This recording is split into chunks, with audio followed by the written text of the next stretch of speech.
Welcome back to Iraqi Dinar Updates, where we break down the facts, filter out the noise, and give you the clearest picture of what's really going on with Iraq's financial and monetary developments. When we hear glowing headlines and optimistic statements about the future of the digital dinar, it's easy to get swept up in the excitement.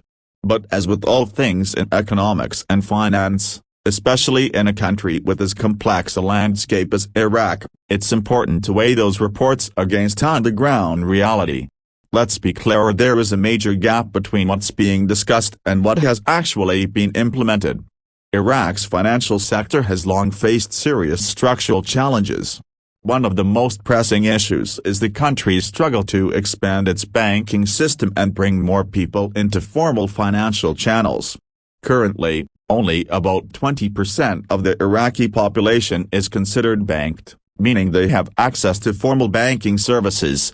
That leaves a staggering 80% of the population relying on informal methods to manage their money, like cash transactions, personal loans, and unregulated money handlers. These informal systems, while familiar to many Iraqis, offer no consumer protection, no credit building opportunity, and little to no security.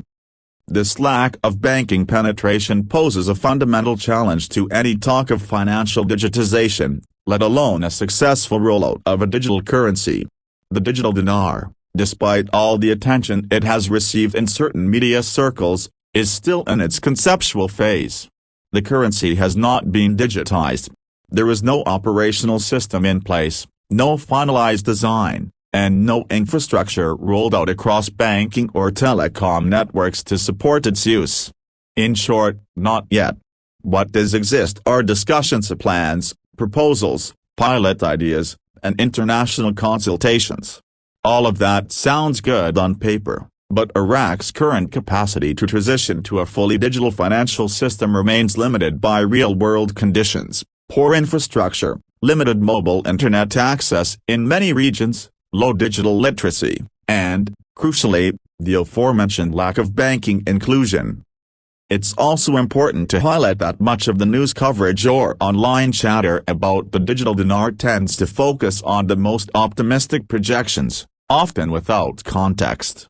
The reality is far more nuanced. As with most large-scale financial reforms, especially those involving technology and currency, this will take years of work.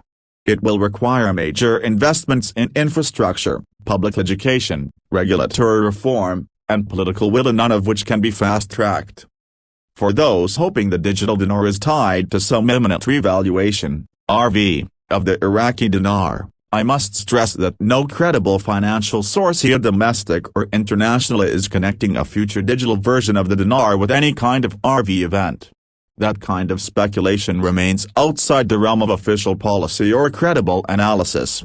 The Central Bank of Iraq has focused on modernization, anti-money laundering, and improving monetary policy mechanisms. Not one official source has tied this project to a rapid shift in the exchange rate of the dinar. Every week, I go through dozens of reports, government releases, economic forecasts, and interviews with policy experts. And while the hope for a more advanced, digitally integrated Iraq is real and important, it must be measured against facts. The real picture is that Iraq's financial transformation is at its beginning stage as a long-term, complicated, and filled with roadblocks that have to be solved step by step. This isn't to say change isn't coming, but rather, that the change will be